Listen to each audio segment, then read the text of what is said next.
Alright, untuk video kali ini saya akan cerita tentang faktor-faktor yang mempengaruhi hasil elektrolisis.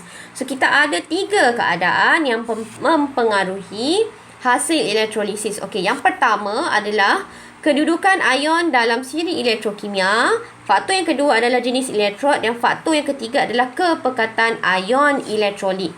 Okey, so kita nak tengok faktor yang pertama iaitu kedudukan ion dalam siri elektrokimia. So, ini adalah faktor yang pertama. Okey, so kita baca sama-sama. Okey, ion yang terletak di bahagian bawah siri elektrokimia lebih cenderung untuk dipilih untuk dinyahcas. Okey, dinyahcas bermaksud kita nak keluarkan charge tu. Contohnya, kita ada ion kuprum 2+. Okey, kita nak buang ion ini. Kita nak buang charge ni. Okey, so charge-charge yang ada ni kita nak buang. So, tu kita panggil proses nyahcas ion. Okey, berbanding dengan ion yang terletak di atas siri itu. So, ini adalah siri elektrokimia. So, kalau awak tengok ini adalah cation. So, cation ini ion yang bercas positif. Okey, ini adalah anion. Anion adalah ion yang bercas negatif. Ingat anion. Negatif. Negatif. Okey, cation. Cation. T tengah ni. Positif. Positif. Okey, T. Okey, so ingat. Tu cara kita nak ingat mana satu cation, mana satu anion. Okey, so yang untuk cation, okey, semakin ke bawah ion dalam siri elektrokimia, semakin mudah untuk dinyahcas. So, sekarang kita tengok argentum ini paling mudah untuk dinyahcas. Okey, bagi anion, okey, ion hidroksida ataupun OH- yang paling mudah dinyahcas. Okey, semakin ke bawah dalam siri elektrokimia, semakin mudah untuk dipilih untuk charge itu dinyahcas. Okey, faham Okey, bulatkan ion yang dipilih untuk dinyahcas di anod dan di kathod. Nyatakan hasil elektrolisis. Okey, first thing first, apa yang perlu awak lakukan adalah awak keluarkan semua ion yang ada dalam elektrolit itu. So, kalau dalam kes ini, kita tengok kita guna larutan natrium sulfide. Means that, bila kata larutan, kita ada air. So, bila ada air, kita ada 2 ion yang kita tahu air. Kita ada ion hidrogen. Okey, hidrogen H+. Okey, dan ion yang kedua adalah ion hidroksida. Okey, ataupun OH-. Okey, kemudian yang kedua adalah bahan tersebut. Okey, so bahan yang kita guna adalah natrium sulfat. Okey, so dalam ni kita ada ion natrium. Okey, so ion natrium adalah Na+.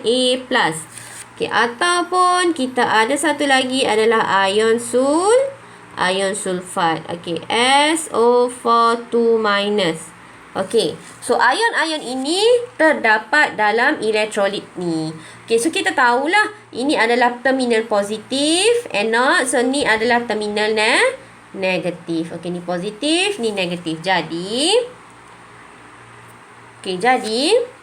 apa yang berlaku? Ion-ion tersebut, dia akan melekat ataupun dia akan pergi pada terminal-terminal yang berlainan charge. Okey, so contoh, anod ni, okey, anod, ion yang melekat pada anod adalah anion. Anion adalah charge negatif. Jadi, ion hidroksida dan ion sulfat yang akan melekat pada elektrod anod. Okey, so kita tengok ini adalah OH-.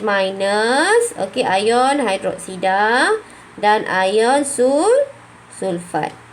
Okey, so ini ion yang akan melekat. Manakala untuk terminal positif, terminal negatif, itu ke terminal kathod, ion yang melekat adalah cation. Sebab dia bercas negatif, terminal negatif, jadi ion yang positif akan melekat. So, ion positif kita ada hidrogen ion dan natrium ion. So, hidrogen plus akan melekat pada terminal negatif. Dan satu lagi adalah Na plus yang akan melekat pada elektrod katod. Okey, jadi kita dah tahu ion-ion apa yang ada yang melekat pada terminal-terminal tersebut. Jadi kita akan pilih, okey. So, kita tengok dulu untuk anode. Okey, so kita ada ion sulfat dan ion hidroksida. So kita tengok anion. Okey, kita tengok anion. Kita ada ion hidroksida, okey, dan ion sulfat. Alright. So yang mana yang akan dipilih untuk dinyah cas dulu? Okey, so yang berada di bawah. Jadi ion hidroksida ni dia akan dipilih untuk dinyah cas. Okey. So kita tengok yang kedua, kita tengok pada elektrod katod ion apa yang akan dipilih untuk dinyah cas. So kita ada ion hidrogen dan ion natrium. So kita tengok pada senarai siri elektrokimia, kita ada ion hidrogen dan ion natrium. So yang mana berada di bawah? Okey, hidrogen. Jadi hidrogen akan dipilih untuk dinyah cas. Okey. So kita tengok kat sini.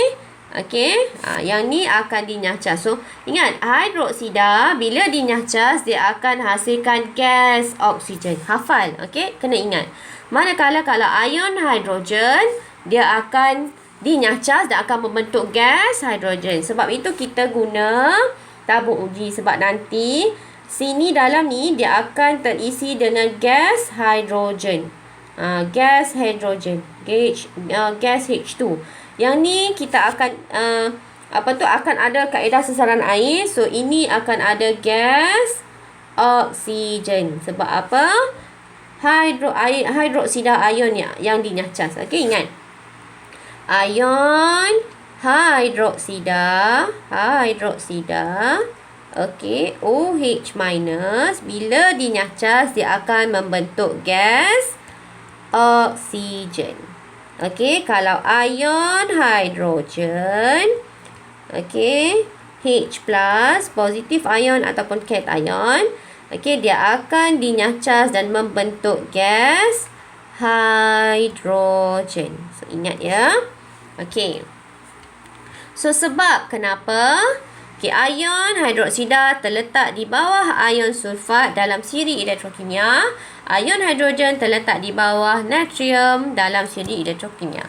Jadi, ion hidrogen dipilih dan ion hidroksida dipilih di anode. Okey, boleh So, itu untuk faktor yang pertama. So, faktor kedua dan ketiga tengok next video.